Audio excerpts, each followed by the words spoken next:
Revista da Semana. Os destaques da atualidade noticiosa em África e na restante lusofonia. As grandes questões que marcaram a vida política, cultural e social. Revista da Semana.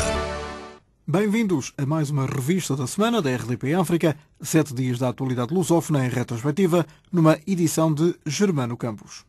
Na Guiné-Bissau, a semana ficou marcada pela abertura oficial do ano letivo 2012-2013, numa altura em que os dois sindicatos do setor da educação guineense avançaram para uma greve de 60 dias.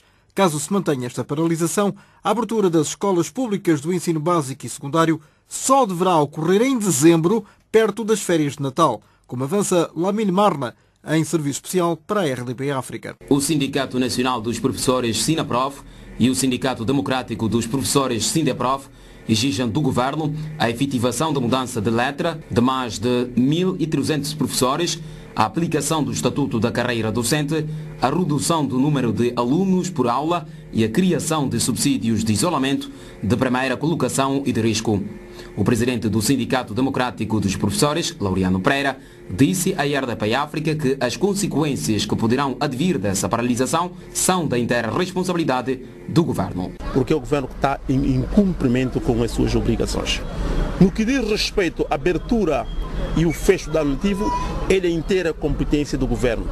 O Governo pode abrir e pode fechar. É da exclusiva competência do Governo. Mas também os sindicatos têm direito de dizer, olha, enquanto vocês não resolveram nossos problemas, nós não vamos para a sala. Na opinião da Confederação das Associações Estudantis da Guiné-Bissau, através do seu presidente Lamine Jai, o momento não é oportuno. Por isso, exige o bom senso entre os dois sindicatos e o governo de transição. No sentido de poder estancar este mal que novamente vem paralisando o setor de ensino. Isso significa que, se vier a ser uma realidade, o primeiro período terá que ser considerado nulo. Entre várias reivindicações apresentadas ao governo de transição, constam ainda o pagamento de 4 meses de salário em atraso aos professores contratados, reintegrados e novos ingressos, e 18 meses de salários em atraso dos professores efetivos. Novo ano letivo na Guiné-Bissau abriu esta semana, numa altura em que os dois sindicatos do setor da educação guineense avançam para uma greve de 2 meses. Mas o governo de transição guineense já apresentou uma solução para resolver os problemas que estão na base desta paralisação. António Simões. De acordo com o secretário de Estado do Ensino guineense, Salvador Chongo, que falava no ato da abertura oficial do ano letivo 2012-2013, o governo de transição vai pagar em breve 1 mês de salário em atraso. Esta dívida seja considerada e que haja um calendário para o seu pagamento, ao mesmo tempo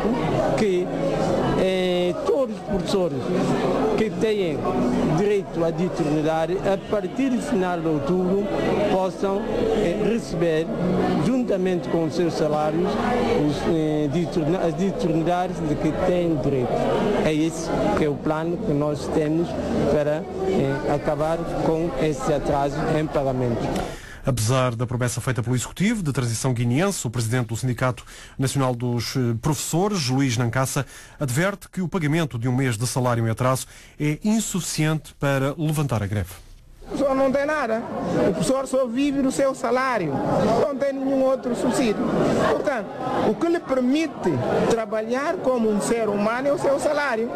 Ora, trabalhando sem contrapartida não dá, tem que receber. Portanto, o problema do secretário de Estado é dele, não é do sindicato. Sob o lema Ano de Reposição, de Tranquilidade no Sistema Educativo Guineense, o Governo de Transição abriu hoje oficialmente o ano letivo 2012-2013, numa altura em que os dois sindicatos do setor da educação, o SINAPROF e o SINDEPROF, entraram em greve de 2 meses para exigir o pagamento de diversas regalias.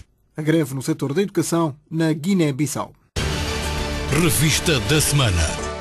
Já aqui falamos na greve do setor da educação na Guiné-Bissau, mas também o setor da justiça foi bastante afetado esta semana naquele país. Carlos Menezes. O sector da justiça guineense para, a partir de hoje até quinta-feira, pela finalização do projeto de informatização do Registro Civil, entre outras reivindicações. Isidro da Silva Teixeira, presidente do Sindicato de Base dos Trabalhadores do Ministério da Justiça, acusa o Governo pela não resolução dos problemas no sector, sobretudo numa altura em que o custo de vida subiu bastante na Guiné-Bissau. Nesta base, exortamos as entidades competentes a estabelecer plataforma de diálogo sério e urgente à volta da problemática dos salários em atraso do pessoal do cofre e do sistema primitivo do registro no Ministério da Justiça em pleno século XXI. Neste particular, que assistimos, propomos, num prazo de 82 horas, o Governo esteja nas condições de pronunciar sobre os pontos que a seguir mencionamos. Regularizar, na esperança de que o Governo, na pessoa do seu representante, dignará satisfazer as necessidades supracolocadas num tempo recorde, fazendo valer as relações de parceria com o Sindicato de Base dos Trabalhadores do Ministério da Justiça. O Sindicato de Base dos Trabalhadores do Ministério da Justiça guineense exige ainda a promoção e mudanças de letras dos funcionários, a liquidação dos salários em atraso do pessoal do cofre e a aquisição de uma viatura. E a situação na Guiné-Bissau esteve esta semana em cima da mesa do Conselho de Segurança das Nações Unidas em Nova Iorque. O secretário-geral da ONU está preocupado com a falta de progressos na reposição total da ordem constitucional na Guiné-Bissau, uma posição contida num relatório que foi discutido com o subsecretário-geral para os Assuntos Políticos sobre a Guiné-Bissau, Cristina Magalhães. À semelhança das preocupações já manifestadas pelo secretário-geral das Nações Unidas no seu último relatório, o Conselho de Segurança também sublinha a importância de realizar eleições que levem a uma transição do país. O presidente em exercício daquele órgão das Nações Unidas, Peter Wittig, afirma que a falta de progressos na reposição da ordem constitucional está a ser agravada pelas divisões entre parceiros nacionais e internacionais sobre a legitimidade do governo de transição. Também o embaixador de Portugal nas Nações Unidas se pronunciou sobre o assunto. Em declarações à agência Lusa, afirmou que os prazos e financiamentos indicados pelo governo de transição para realizar eleições são irrealistas. José Filipe Moraes Cabral lembrou que a ida às urnas está prevista para abril do próximo ano, um ano após o golpe de Estado. O processo ainda não está a ser preparado e as autoridades de transição avaliaram em mais de 30 milhões de euros. Verba irrealista, afirma o diplomata, lembrando que as últimas eleições custaram perto de 4 milhões. É preciso avançar com uma solução credível, realça o embaixador português, assegurando que Portugal e a CPLP estão disponíveis para colaborar numa coordenação da comunidade internacional. E o ex-secretário-geral executivo da CPLP, Domingos Simões Pereira, condecorado esta semana com a Grande Cruz da Ordem do Infante Dom Henrique pela presidência portuguesa, considera que a mensagem de Ban Ki-moon é um apelo ao diálogo entre as instituições. João Costa Dias. Domingos Simões Pereira reagia assim às críticas de Ban Ki-moon sobre as divergências entre a CPLP e a CDAO quanto à legitimidade do governo de transição. O desentendimento não é o ponto de partida. O ponto de partida é a estabilidade que está na Guiné. Todas as instituições são parceiras da Guiné, por isso estão interessadas em ajudar a Guiné a ultrapassar a situação que vive. E é nessa perspectiva que eu espero que todos compreendam a mensagem do secretário-geral no sentido de reforçarem os seus esforços para a resolução pacífica e negociada da situação que prevalece no país. Recorde-se que no seu último relatório o secretário-geral da ONU apela à harmonização da CPLP e da CDAO, considerando que as duas organizações são grandes parceiros da Guiné-Bissau, sendo de importância soberana ultrapassar as divergências. Domingos Simões Pereira falava esta manhã à margem da cerimónia de condecoração com a Cruz da Ordem do Infante Dom Henrique. O ex-secretário executivo da CPLP, que acaba de abandonar essas funções, diz-se honrado com a distinção que lhe foi atribuída pelo presidente português. Este é um sentimento que vem da parte não só do Presidente da República de Portugal, mas falo em nome do povo português, e eu tive a oportunidade de lembrar que também servi sob a orientação de Sua Excelência o Presidente da República. E, portanto, ao neste momento poder recordar esses momentos, levo muita gratidão por merecer esta distinção por parte do Sr. Presidente da República. Como eu disse, quando eu entrei não trazia nenhuma agenda, também não levo nenhuma avaliação pessoal. O que eu sinto é que a organização faz sentido. A nossa comunidade é uma comunidade que se exige e é uma comunidade que tem que continuar a justificar junto do povo, da população que serve, todas as agendas que vai fixando. A distinção com a Grande Cruz da Ordem do Infante Dom Henrique visa reconhecer personalidades para a prestação de serviços relevantes a Portugal e na expansão da história, cultura e valores. Domingos Simões Pereira é distinguido pelo seu papel enquanto secretário executivo da CPLP e agora disponível para eventuais responsabilidades políticas na Guiné-Bissau, um país que vive um dos momentos mais difíceis da sua história. Entretanto, o presidente interino da Guiné-Bissau esteve esta semana na Costa do Marfim para participar numa reunião sobre o processo de transição no país. Lamine Marna. Srifo Nhamayo, que vai participar em Abidjan na habitual reunião de análise sobre o processo de transição em curso na Guiné-Bissau, adianta que o pedido de solidariedade vai ser apresentado na reunião da Assembleia Geral das Nações Unidas, sobre a qual garantiu a participação das autoridades de transição no encontro. Como é óbvio, vamos esperar que haja uma solidariedade internacional e que a Guiné-Bissau seja tida como um país numa fase transitória para poder chegar às eleições de uma forma pacífica. Por isso vai contar com o apoio de todos os países que fazem parte do Concerto das Nações Unidas. E a CPLP, a Comunidade dos Países de Língua Portuguesa, pode decidir pela suspensão da Guiné-Bissau. A opinião é do embaixador de Moçambique junto das Nações Unidas, António Gomende, que em entrevista à Rádio ONU disse que a medida pode ser considerada na sequência do golpe de Estado de 12 de abril. Está-se a trabalhar no sentido de se estabelecer as medidas sancionatórias, mas prevejo que medidas como suspensão algumas das medidas poderão ser acomodadas, como acontece noutras organizações. A SADC é o exemplo disso.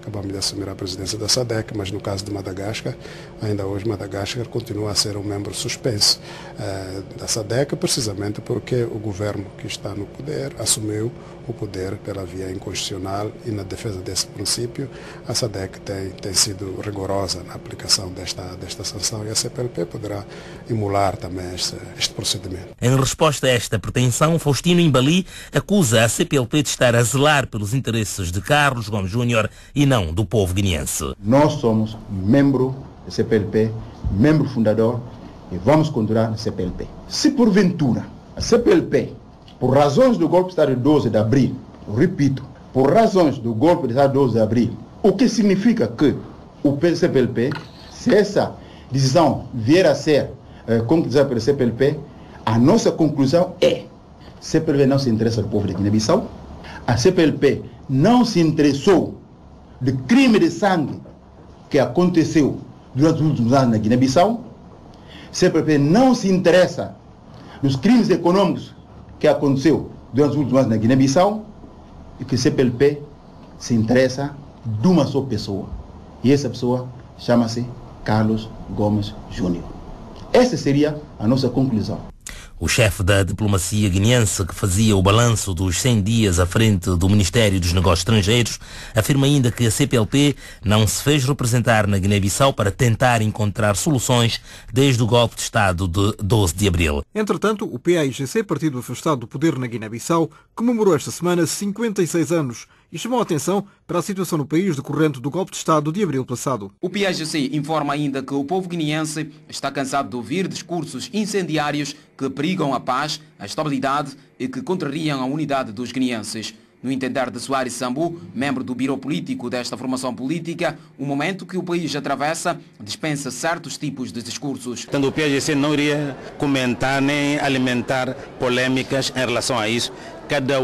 Cada político, cada guineense é responsável perante a situação de delicadeza que o país está atravessando. Soares Sambu lamenta a forma como o executivo de transição está a dirigir os destinos do país e aponta alguns fatores que não estão a ser observados pelas atuais autoridades. A não aprovação de um programa de governação na sede própria na Assembleia Nacional Popular e a ausência de um orçamento geral do Estado são alguns elementos que ilustram esse facto. Nos últimos tempos, fala-se muito na possibilidade de inclusão do PAIGC no governo de transição. Aliás, já motivou várias movimentações políticas no país. Soares Sambu, que é também antigo conselheiro do falecido presidente Malamba Kaysanya, explica que o seu partido está trabalhando para a busca do consenso.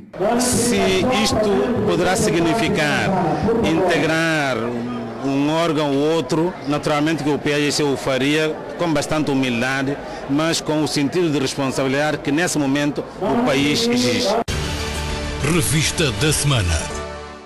Em Moçambique, a penalização do crime de corrupção poderá ser alargada a particulares e ao setor privado. É uma das novidades contidas na proposta de revisão do Código Penal, atualmente em discussão. Aranquamba. Atualmente, esta moldura penal tem sido aplicada apenas aos servidores públicos.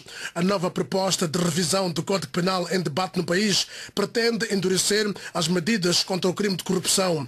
Esta é a conclusão a que chegaram os membros da Comissão Parlamentar dos Assuntos Constitucionais depois da escutação em curso a diferentes setores da sociedade moçambicana. Teodoro Watt é o presidente deste grupo parlamentar. O crime de corrupção foi largamente discutido nas jornadas parlamentares e a Comissão está definitivamente inclinada a que este crime não deve ser voltado apenas para o servidor público, mas para uma maior abrangência, devendo-se punir a corrupção, mesmo quando cometida por particulares no setor privado. Sobre a penalização da prostituição, da leitura que a Comissão faz é que todos concordam sobre o mal que é a prostituição. Do que ouvimos, entendeu-se que é impossível ou quase difícil que vedar a prática da prostituição. Teodoro Watt, presidente da Comissão Parlamentar dos Assuntos Constitucionais, e o debate em curso no país visando a revisão do Código Penal. Crime de corrupção e a nova moldura penal em discussão em Moçambique. RDP África. Fazemos história há 16 anos. Fazemos história. Em Portugal, a última semana foi agitada em termos políticos e sociais, a começar pela mega manifestação de sábado passado, que levou para a rua 1 milhão de pessoas em protesto contra o governo e a austeridade imposta pela Troika. 40 cidades estiveram envolvidas nestes protestos. Alexandra Sofia Costa. 15 de setembro, a mesma mensagem de 25 de abril. Passos, Salazar ao pé de ti é um menino de couro. Em Lisboa, cerca de 500 mil pessoas dirigem-se à Praça de Espanha. Pelo caminho, um dos poucos momentos mais tensos, no número 57 da Avenida da República, a sede do FMI. 3 petardos para 3 horas de percurso num caminho pacífico e sempre a indignação. Portugal precisa deste governo como nós precisamos de sarna, piolhos e carraças para nós. Depois, centenas ainda continuaram até São Bento com maior tensão. Houve 4 detidos e um ferido, mas Lisboa adormeceu pelas 2 da manhã, já sem protestos. O mesmo que se disse em Lisboa repetiu-se no Porto por cerca de 100 mil aliados. Nós temos os aliados completamente repletos. 20 mil gritaram em Coimbra contra o governo, milhares em Aveiro. Em desespero, um homem imolou-se ao entrar no edifício do Governo Civil de Aveiro. Também em Faro, muitas famílias. Sobrinhos e filhos. Tem 6, 5, 4 e 2. Em Viseu, 1000 pessoas. Na Covilhã, no Funchal, entre 800 mil e 1 milhão repetiram a mesma palavra. Basta! As manifestações contra a austeridade há uma semana em Portugal. Estas manifestações foram acompanhadas de perto pela Igreja Católica, que viu nelas um sinal para que o governo tenha sabedoria para ajuizar e tirar ilações dos protestos populares. Ana Isabel Costa. Entendam-se em nome do povo. É esta a mensagem dos bispos ao governo. A política não é nenhum ringue em que o meu golpe vence a tua opinião. Mas é, sim, o estreitar as mãos e os corações para que o povo seja mais bem servido. Manuel Morujão, porta-voz da Conferência Episcopal Portuguesa, realça que o pedido de estabilidade política nada tem a ver com o apoio da Igreja a este governo. Trata-se não de estar a elogiar um governo, trata-se de beneficiar o povo que precisa da estabilidade política e social.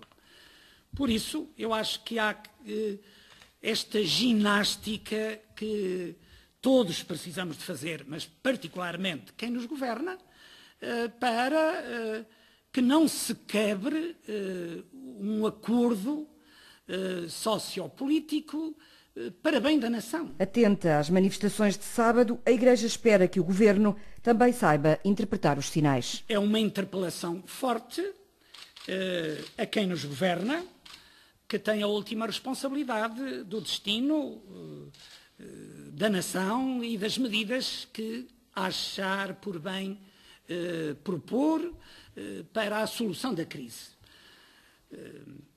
contamos que os nossos governantes saibam ler com discernimento essa manifestação da vontade pública.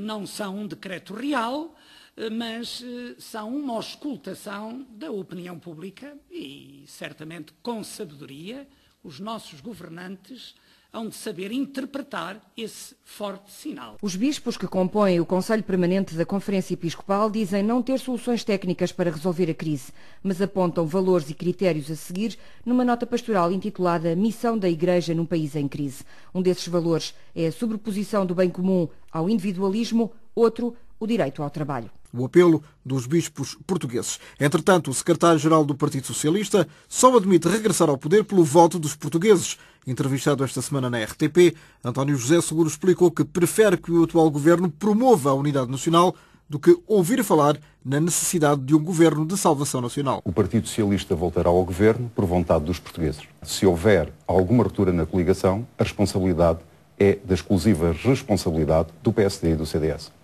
Isto significa que não há qualquer possibilidade do PS ir para o governo sem que haja eleições? Não há qualquer possibilidade sem que os portugueses queiram. O líder socialista reafirmou que, mesmo que o governo volte atrás na taxa social única, o PS votará contra o orçamento do próximo ano e apresentará uma moção de censura. Essa medida, se o governo persistir nela, se o primeiro-ministro insistir nela, fará com que o Partido Socialista apresente uma moção de censura. Mas a verdade é que nós ainda não conhecemos essa medida até ao fim. O Primeiro-Ministro admitiu modelar essa decisão. Mas não se trata de uma medida com mais ou menos grau.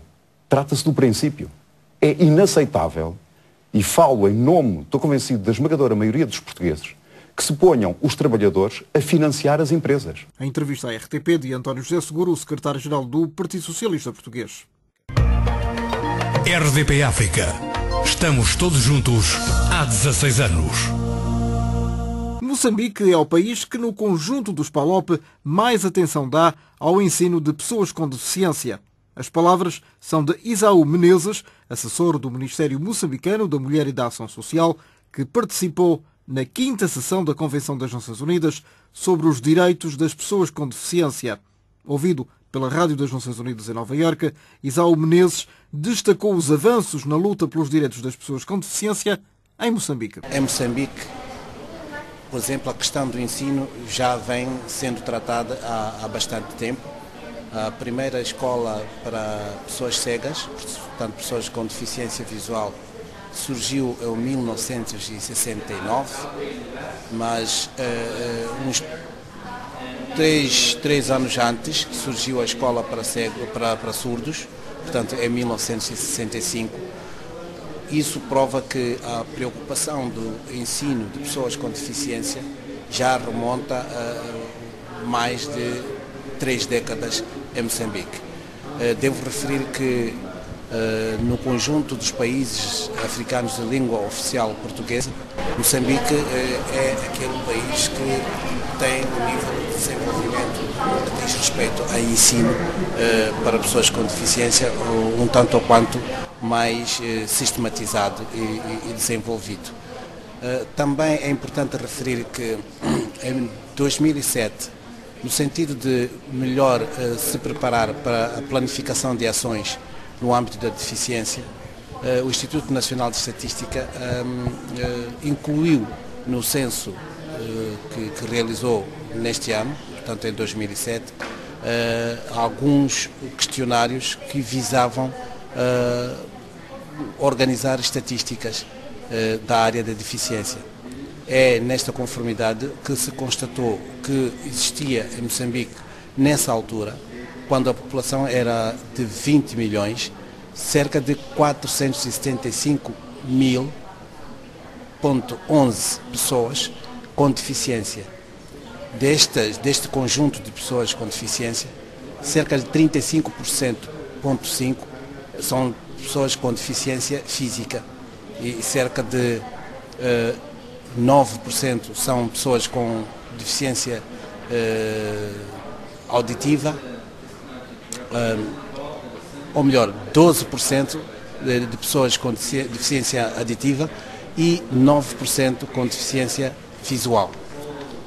Isto permitiu a que as instituições nacionais, de modo particular o Ministério da Mulher e Ação Social, o Ministério da Educação, o Ministério do Trabalho, para além de outras instituições, pudessem fazer uma planificação mais próxima da realidade. É assim que há uma semana foi aprovado o segundo Plano Nacional Estratégico para a área da deficiência de 2012 a 2019. Este plano surge no quadro da implementação da década africana para as pessoas com deficiência, mas também insere dentro de si ações que emanam da implementação da convenção que estamos aqui a discutir. Eu devo dizer que eu ceguei aos 6 anos. E como sabe, nestas coisas de deficiência, quanto mais contrair a deficiência mais cedo, mais tem facilidades de se adaptar.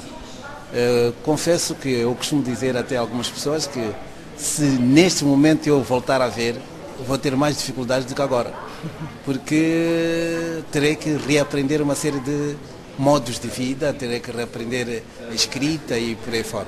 Portanto, penso que por aquilo que foi minha experiência de vida até aqui, eu estudei tudo em Braille, portanto fiz licenciatura, mestrado até doutoramento em Braille. Penso que estou adaptado a viver nesta condição e o que eu devo aconselhar às outras pessoas é que tenham a consciência que sim, têm a deficiência, mas ela não pode ser encarada como uma limitante que lhe impede de fazer uma vida normal. Revista da Semana. Em São Tomé e Príncipe, o Presidente da República, Manuel Pinto da Costa, realiza até dia 25 uma presidência direta, desta vez dedicada ao setor da saúde. Pinto da Costa realiza visitas a diversas instituições do setor, a primeira das quais foi ao Hospital Aires de Menezes. Antes do início desta presidência direta, Pinto da Costa apelou ao investimento privado no setor e antecipou os objetivos da iniciativa. Pretendo, sobretudo, constatar de uma forma integrada a realidade concreta do setor, as opiniões e contributos de todos quanto prestam serviço nesta área e, acima de tudo, as legítimas aspirações de todos os que, por necessidade, procuram o serviço de saúde. Sem pôr em causa o papel fundamental que deve assumir, deve estabelecer condições que tornem atrativo o investimento privado na área da saúde, tendo em conta a realidade do país. O investimento neste setor terá que ser sempre uma prioridade, constante e absoluta, de modo a que o sistema de saúde esteja permanentemente em condições de responder às necessidades dos seus utentes. Temos que ser capazes de, com ambição, projetar e executar uma rede de cuidados de saúde capaz de responder às exigências do século XXI, ao serviço da satisfação das necessidades básicas das pessoas, especialmente das camadas da população mais desfavorecidas. A radiografia do setor da saúde em São Tomé e Príncipe, feita pelo Presidente Manuel Pinto da Costa. Em São Tomé e Príncipe, a Ministra da Saúde e Assuntos Sociais pediu a demissão ao Governo. O pedido de Ângela Pinheiro surge na sequência do incidente com o Presidente da República durante a presidência direta sobre a saúde.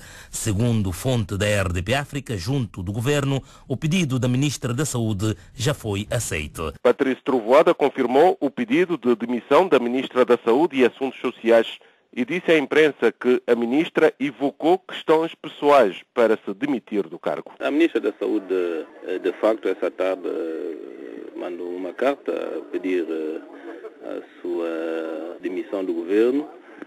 Eu a recebi, ela evocou razões pessoais. Eu analisei e entendi que devia concordar com o pedido dela.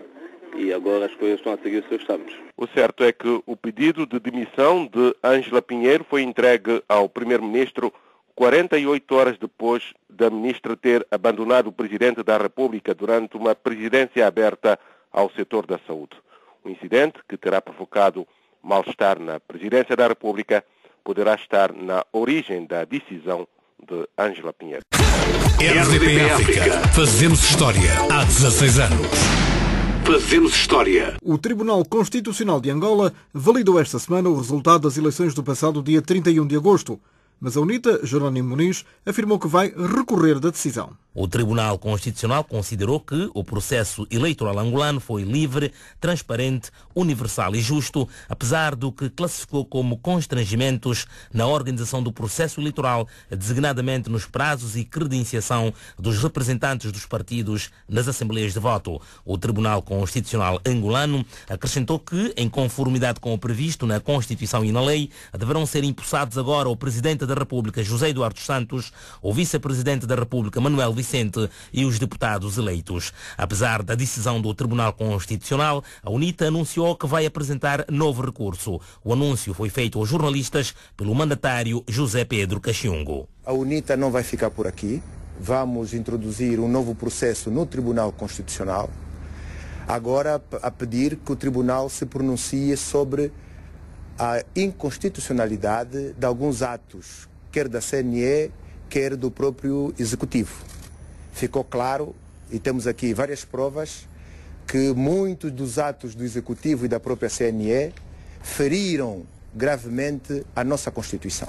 Além do recurso no Tribunal Constitucional, a UNITA vai ainda solicitar à Direção Nacional de Investigação Criminal que investigue alegados casos de corrupção eleitoral. Em Portugal esteve esta semana o primeiro-ministro de Cabo Verde, mais concretamente na região autónoma dos Açores, em primeiro lugar, onde destacou a boa integração da comunidade cabo-verdiana no arquipélago. Palavras registadas em Angra do Heroísmo. Eu sinto-me orgulhoso de ser chefe do governo de Cabo Verde quando eu me encontro com cabo-verdianas e cabo-verdianos como vocês que estão aqui nos Açores. Eu acho que é gratificante poder encontrar-vos com este nível de integração, com esta relação com os açorianos. O bom acolhimento dos açorianos foi confirmado por imigrantes cabo-verdianos homenageados nos Açores, como, por exemplo, o cirurgião Oscar Reis, um dos 6 médicos cabo-verdianos a trabalhar no Hospital de Santo Espírito da Ilha Terceira. O médico, formado na Universidade de Coimbra, vive nos Açores há 17 anos. O que me fez também aguentar, o que me fez também optar para ficar aqui, porque desde o primeiro minuto fui muito bem tratado. Eu não sei porquê, mas houve uma empatia muito grande entre a minha pessoa e a população, o povo genuíno, não é? Desta ilha. E foi sempre muito bem tratado e muito querido. Foi uma coisa curiosa. Inês Furtado é uma cabo-verdiana que chegou aos Açores em 1980, logo depois do sismo que destruiu grande parte da Ilha Terceira e exigiu mão de obra na construção civil para a reconstrução. Inês Furtado emigrou para acompanhar o marido e começou logo a dar a provar os pratos típicos de Cabo Verde, tendo recebido como agradecimento a hospitalidade dos terceirenses. Desde o primeiro dia, quando eu pisei o chão no aeroporto das Lajes, eu fui muito bem integrada e eu achei que eu estava em casa, que estava na minha terra, que estava... Eu senti bem com todo o povo da Ilha Terceira.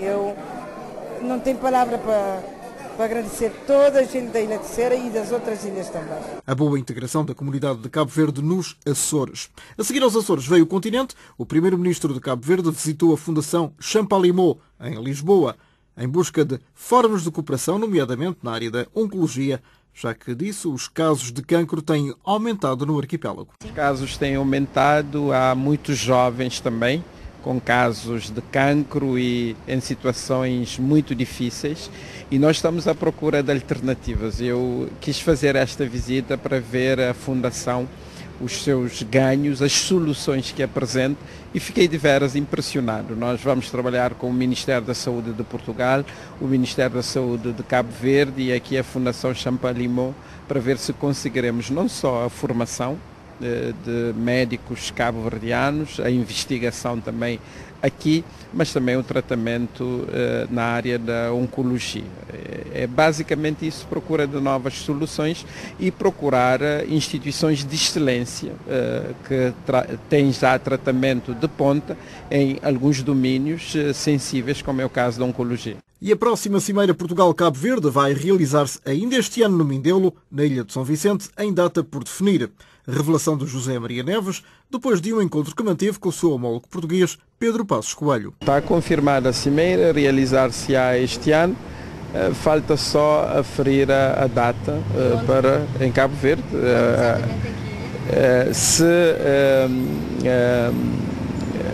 Se lembrarem, a cimeira anterior teve lugar aqui, em Lisboa, em 2010, e portanto a próxima cimeira será em Cabo Verde. Confirmada a data, deverá ser na cidade do Mindelo, em São Vicente. Próxima cimeira entre Cabo Verde e Portugal realiza-se ainda este ano na cidade do Mindelo, em data a definir. Revista da semana.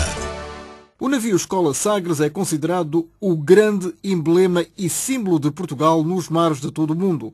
Há 50 anos que este navio leva o nome de Portugal aos 4 cantos do mundo através dos seus oficiais e tripulação, muitos dos quais vieram dos países africanos de língua oficial portuguesa. Nas 2 próximas edições da Revista da Semana, o repórter José Candeias, da RDP, vai nos levar a uma viagem pela Sagres contada através dos depoimentos dos jovens dos PALOP que ali trabalham. Ora, a bordo do navio Escola Sagres temos também a representação de diferentes países, portanto, neste caso dos PALOP. Como é que se chama? Chile de Mochanga, Guarda-Marinha. De Moçambique. Moçambique, sim. Primeira vez a bordo da Sagres? Primeira vez. Quando lhe disseram que você vinha para Portugal e que vinha... você estuda, portanto, em Moçambique ou cá em Portugal? Em Moçambique. E há quanto tempo é que está em Portugal? Precisamente 5 dias. 5 dias. Quando lhe disseram que você vinha para Portugal e que vinha para a Sagres, que emoção é que sentiu? Não, senti-me lisonjeado, porque é sempre gratificante pôr em prática aquilo que nós aprendemos na teoria e é sempre bom. E esta experiência tem valido na aprendizagem de outras técnicas, de outros assuntos que você se calhar até poderia desconhecer ou não? Tem valido. Tem? Tem. Por exemplo, daqui o que é que mais o atrai em termos de trabalho? Eu aprendi muita coisa e ainda continuo aprendendo, mas eu senti-me mais filiado à navegação astronómica. Portanto, vocês com os estantes têm feito essas observações, é algo que não só é curioso, mas que também que lhe seduz, ou seja, gosta de fazer essa observação? Gosto. Já fiz. Olha, e diga uma coisa, daquilo que você depois volta a Moçambique, sem dúvida que vai ter muitas histórias para contar. Sim, sem dúvida. E para além de todo o aspecto técnico e de aprendizagem que você que leva daqui, o aspecto recreativo, os conhecimentos, as amizades, essas vão perdurar, não? Vão durar para sempre. Para sempre, não é? Sim. Você, a nível de Moçambique, vai continuar, portanto, a estudar e na Escola da Marinha. Isto é carreira para fazer para a sua vida futura, é isso? Sempre quis. É a carreira que sempre sonhei e sinto-me feliz em concretizá-la. Estar num navio destes, num grande veleiro destes, em que de vez em quando há a faina dos mastros, já puxa um bocadinho. Puxa. É? Puxa. E gostava de fazer muitas mais viagens. Por exemplo, Moçambique não tem um navio como este. Sim, desde já lanço uma proposta para toda a tripulação e para os comandantes da tripulação fazer mais esses intercâmbios, porque nós aprendemos mais na parte teórica, então aqui aproveitamos efetuar a prática e é sempre bom. E no caso, você é a primeira vez que vem a Portugal? É a primeira vez que venho aqui a Portugal. Você é de Moçambique de onde? Maputo. Maputo, da capital. Muito bem, muito obrigado. Agora tenho aqui mais um camarada seu. Como é que se chama? Nelson Matinho. E o Nelson é de onde? Maputo. Também de Maputo. Primeira vez em Portugal? Sim, primeira vez em Portugal. Sim. Quando disseram ao Nelson, vais para Portugal e vais a bordo da Sagres, isso deu o quê? Um baque no coração, foi? Fiquei literalmente muito lisonjeado, mas fazer parte da lenda, e acho que já me sinto também uma lenda. A Sagres é uma lenda. Você já tinha visto alguma vez a Sagres em algum sítio, por exemplo em Moçambique? Em revistas. Na Marinha como existe uma cooperação técnico-militar entre Moçambique e Portugal, já vi em revistas, agora estou a bordo in loco. Você, por exemplo, aconteceu o mesmo que comigo, quando era miúdo e via a Sagres, seja de forma pessoal ou mesmo em revistas, um dia eu disse, um dia hei de andar naquele navio. Também se passou consigo esse desejo, esse sonho ou não? Naturalmente passa esse sonho, mas agora transformá-lo em realidade é melhor ainda. E há quantos anos é que está na escola? É 3 anos, 3 anos. Também é para seguir a carreira? Sem dúvida, sem dúvida. E daqui, o que é que mais o atrai? É a parte da navegação, e não só. Estar a bordo de um veleiro, nunca cá estive, nunca tive uma experiência idêntica. Está a ser uma experiência totalmente diferente. Unir o útil ao agradável, aquilo que a gente aprende na carteira, na escola, e agora estamos aqui a praticar. Tem muitas outras coisas que a gente faz aqui que a gente não tivesse aprendido antes. Então está a ser uma experiência positiva e agradável. E se Moçambique tivesse assim um veleiro destes, você era, digamos, quase, diria, dos primeiros a querer ingressar, não? Sem dúvida, gostaria de ser mesmo o pioneiro. Gostava mesmo. Gostava. Olha, há esta ligação entre Portugal e Moçambique. Vocês estão aqui, portanto, a convite, e estão aqui, obviamente, a aprender. E costumam ir portugueses a Moçambique ou não? Costumam aparecer, costumam estar lá, com base nesta cooperação. Costumam estar lá, alguns vão ministrar alguns cursos de curta duração e não só. Costumam estar lá e também é proveitoso que lá estejam porque já abrange muita gente. Agora estamos cá só 2. Quando saem daqui, 2 ou 3, mesmo que seja um, já dá um ensinamento a cerca de 10 ou mais. Então é positiva a cooperação. Quando você chegar a Moçambique, vai contar muitas histórias.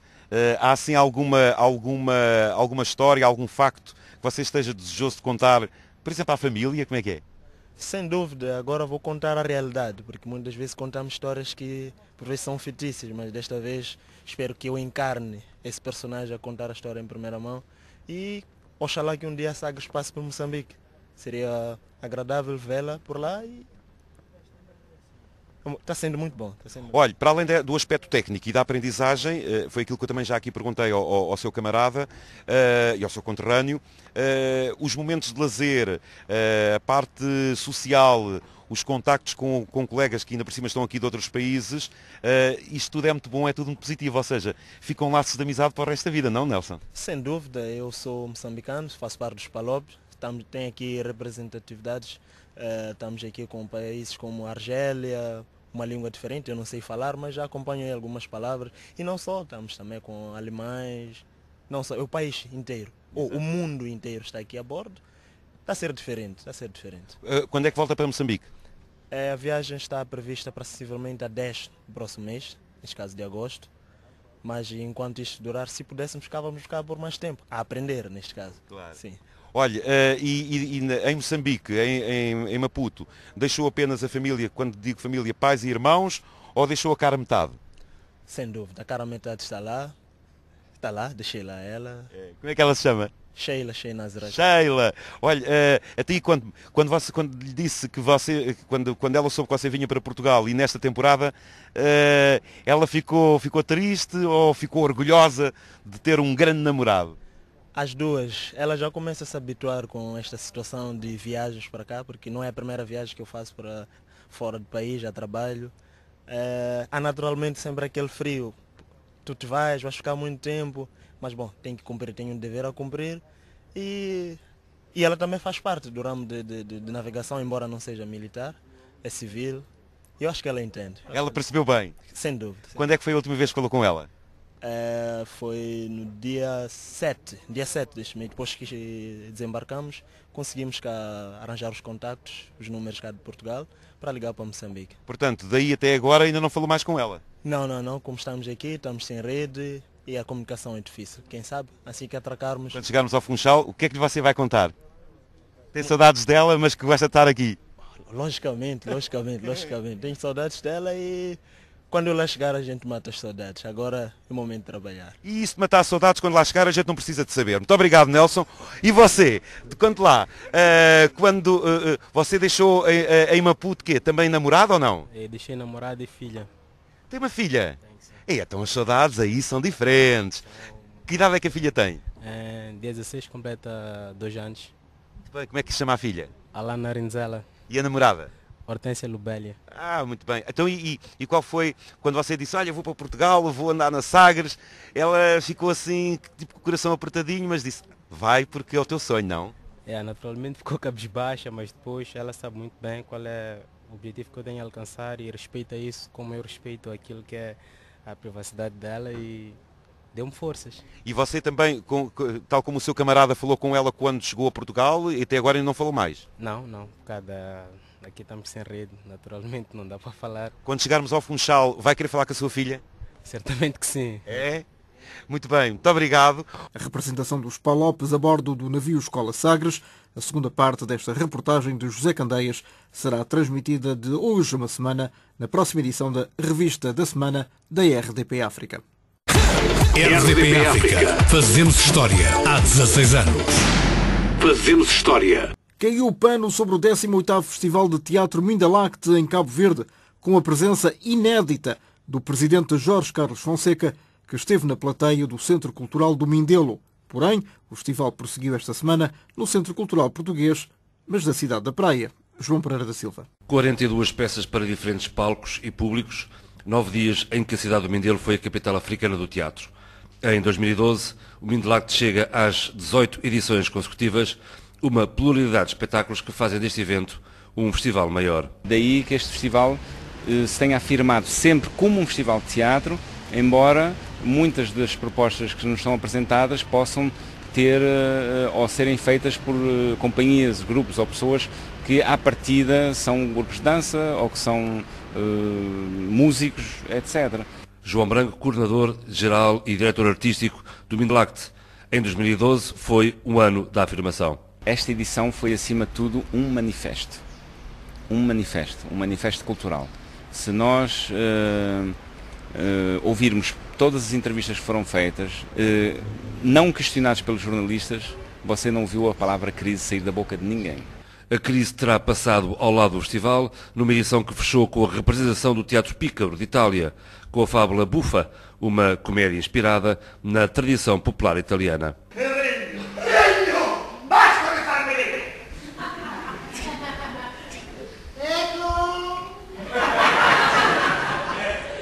Na plateia, o chefe de Estado, que nos seus tempos de estudante, também andou pelo teatro. O espetáculo de hoje e o ambiente de Mindalacte fez-me recordar esses tempos. Foi a primeira vez que o Presidente da República de Cabo Verde se fez representar pessoalmente no Mindalacte. Jorge Carlos Fonseca deixou de lado o discurso que tinha preparado para a ocasião.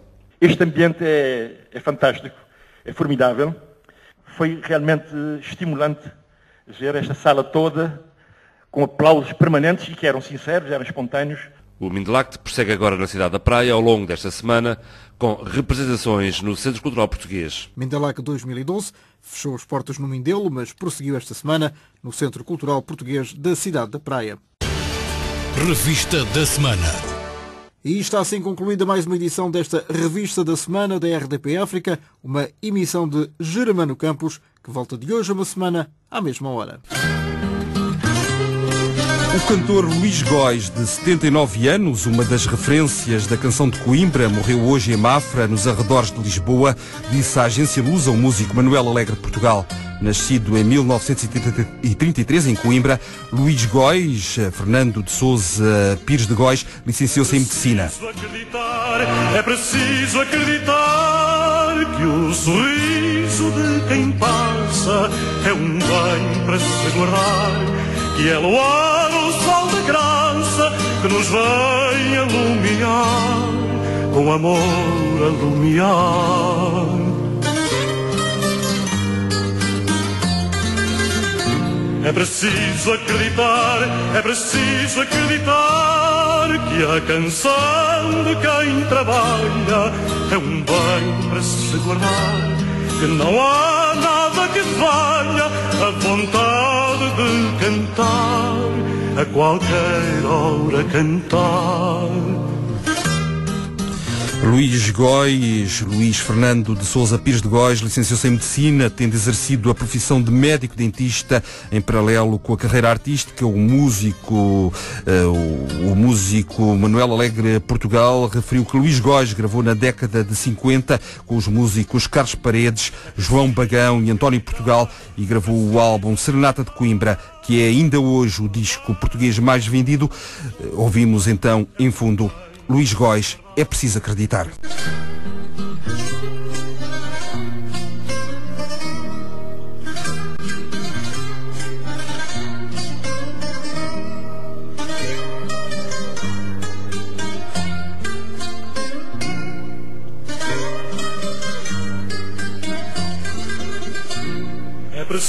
preciso acreditar, é preciso acreditar que o sorriso de quem passa é um bem para se guardar, e é luar o sol de graça que nos vem iluminar, com amor a lumiar.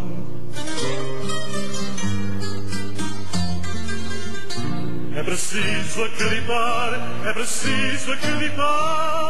que a canção de quem trabalha é um bem para se guardar, que não há nada que valha a vontade de cantar, a qualquer hora cantar.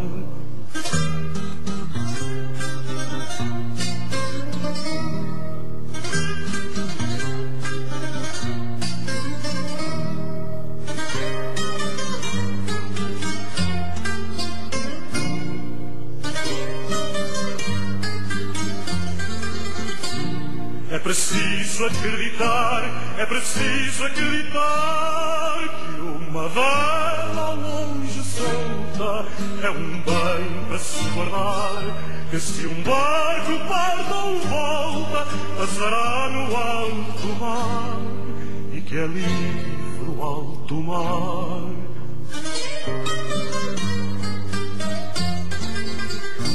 É preciso acreditar que esta chuva que nos molha é um bem para se guardar, que sempre a terra que colha um ribeiro a despertar, para um pão por despertar.